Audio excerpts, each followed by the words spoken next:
अंतरिक्ष में क्या हुआ था लाइका के साथ और आखिर क्यों रूस के वैज्ञानिकों ने धकेला था इस मासूम कुतिया को मौत के मुंह में। दोस्तों, आज स्पेस एक्सप्लोरेशन फील्ड इतनी ज्यादा आगे बढ़ चुका है कि हमने कई बड़े बड़े स्पेस मिशन में इंसानों को अंतरिक्ष में भेजा है और अब तो हम चांद और मंगल ग्रह पर मानव बस्ती बसाने की दिशा में आगे बढ़ रहे हैं।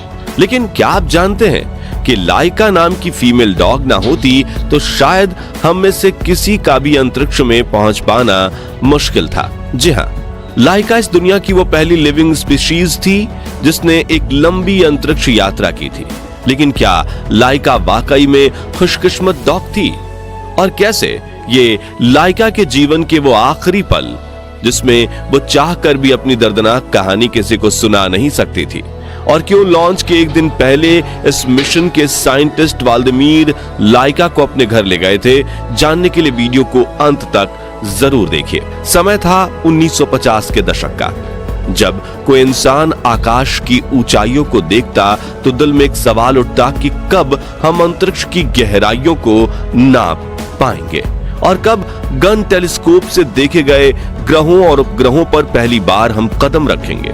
स्पेस के बारे में जानने की इसी होड़ में दुनिया भर के कई देश इंसानों को अंतरिक्ष में भेजने के रॉकेट बनाने में लग गए थे, जिसमें अमेरिका और सोवियत यूनियन रशिया के बीच तो मानो स्पेस में जाने की जंग ही शुरू हो चुकी थी, क्योंकि इन्हें लगता था कि अंतरिक्ष पर विजय पालेगा वो दुनिया का सबसे ताकतवर देश बन जाएगा।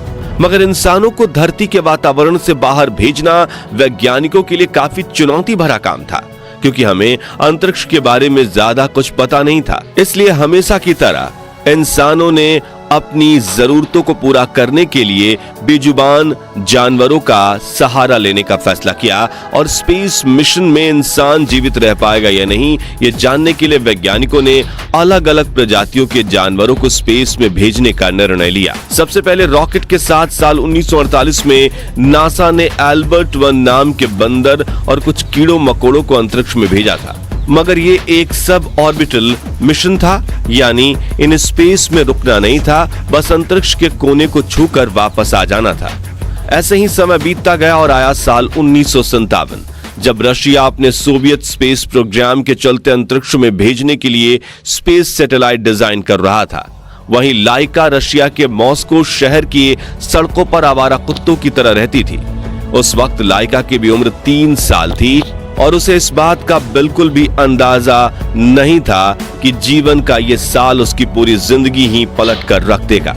इस बीच 4 अक्टूबर 1957 के दिन रशिया ने अपने पहले आर्टिफिशियल अर्थ सैटेलाइट स्पुतनिक 1 को सफलतापूर्वक लॉन्च करके लो अर्थ ऑर्बिटर में भेज दिया था।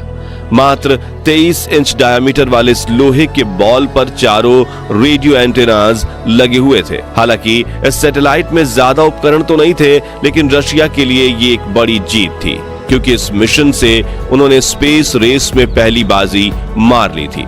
जिसके बाद रशिया के वैज्ञानिकों में यह उत्सुकता जागने लगी और अमेरिकी स्पेस एजेंसी नासा की होंडा होड़ में सोचा कि क्या होगा अगर हम अपने इसी सैटेलाइट में किसी जीवित प्राणी को बिठाकर अंतरिक्ष में भेजें। और काफी रिसर्च करने के बाद वो इस निर्णय पर आए कि हम एक डॉग को अंतरिक्ष में भेजेंगे, क्योंकि एक तो वो हर चीज काफी जल्दी सीख जाते हैं और दूसरा उन्हें बिठाने के लिए स्पेसक्राफ्ट में जगह बहुत कम लगेगी। तो जब वैज्ञानिकों ने ये बात प्रशासन के सामने रखी, तभी रूस के प्रशासन ने इसके लिए हामी भर दी। लेकिन उन्होंने वैज्ञानिकों को टारगेट दिया कि आप ये मिशन 1 महीने के अंदर ही करें, क्योंकि उस समय अमेरिका और रशिया के बीच कोल्ड वॉर चल रहा था, जिसके चलते दोनों देश जल्द से जल्द स्पेस मिशन करके एक दूसरे को नीचा दिखाने में लगे हुए थे। अब सरकार की ये बात सुनकर रूस के वैज्ञानिकों ने हड़बड़ी में आकर सिर्फ 4 हफ्तों में एक स्पेसक्राफ्ट डिजाइन किया, जिसका जुर्माना आगे चलकर लाइका भुगतने वाली थी। रशिया ने अपने स्पेसक्राफ्ट का नाम रखा था स्पुतनिक 2, जिसे खास तौर पर एक कुत्ते के लिए डिजाइन किया गया था। इस अंतरिक्ष यान में एक लाइफ सपोर्ट सिस्टम लगा हुआ था, जिसमें carbon dioxide absorber, oxygen generator और डॉग के शरीर को ठंडा रखने के लिए एक फैन रखा हुआ था।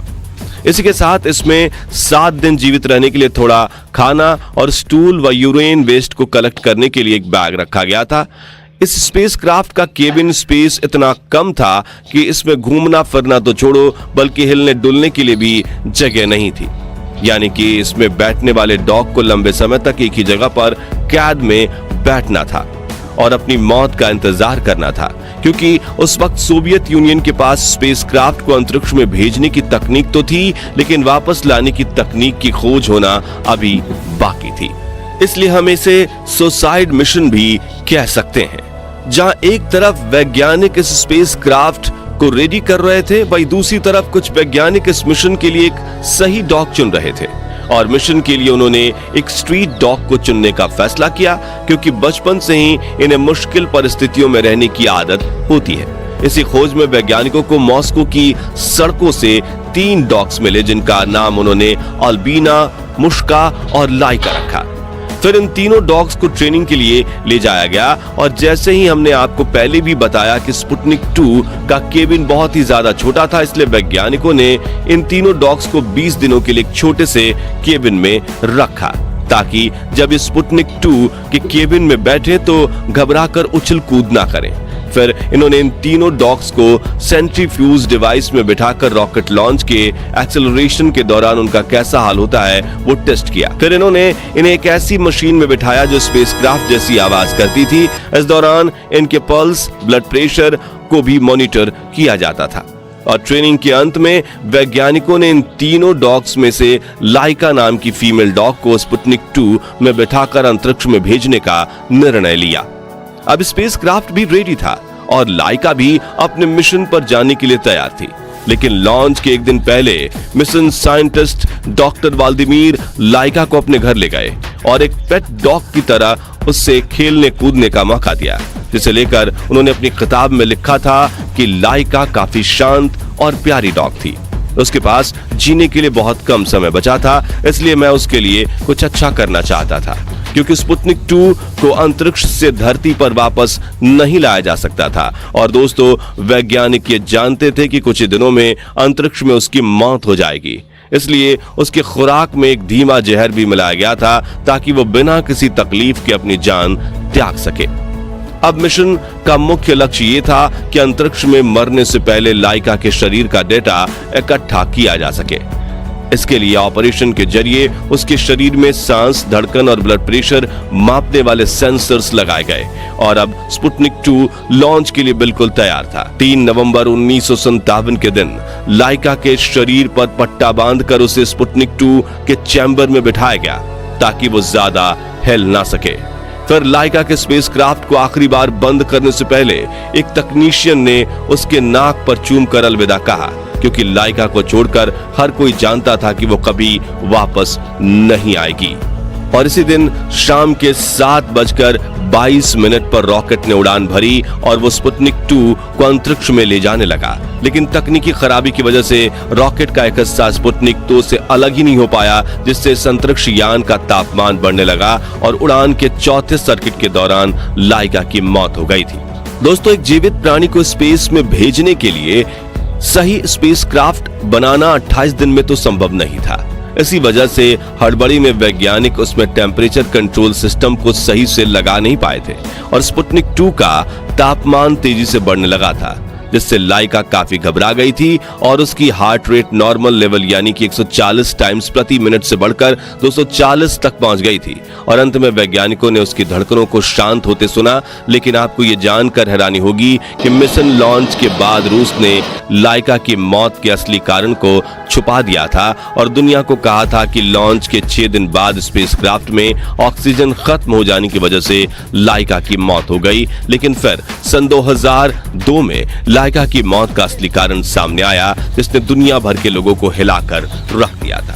खैर, लाइका की मौत के बाद स्पुतनिक 2 करीब 162 दिनों तक अंतरिक्ष में था और उसने लगभग 2570 बार धरती के चक्कर लगाए, जिसके बाद 14 अप्रैल 1958 के दिन स्पुतनिक 2 ने जैसे ही धरती के वातावरण में एंट्री ली तो विस्फोट के बाद लाइका के अवशेषों के साथ टुकड़ों में बट गया। आपको बता दें कि लाइका एक वॉरियर डॉग थी और स्पेसक्राफ्ट का तापमान बढ़ना शुरू होने के 3 घंटे बाद तक लाइका मौत से लड़ती रही, लेकिन आखिर में परिस्थितियों के सामने उसकी हार हो गई।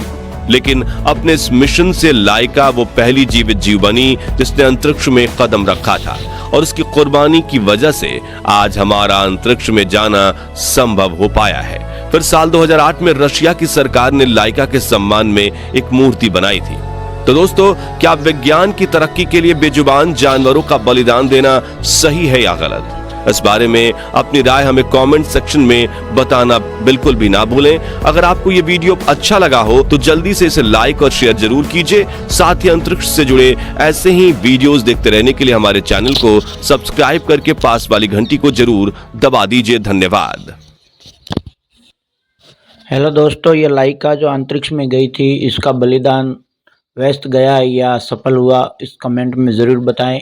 और परिश्रम करने के लिए कोई जानवर का या किसी का भी पक्षियों का बलिदान देना अनिवार्य है तो आप कमेंट में ज़रूर बताएं, क्योंकि मनुष्य इतने निर्भय हो गए हैं कि किसी का भी प्रयोग कर सकता है। ठीक है ना?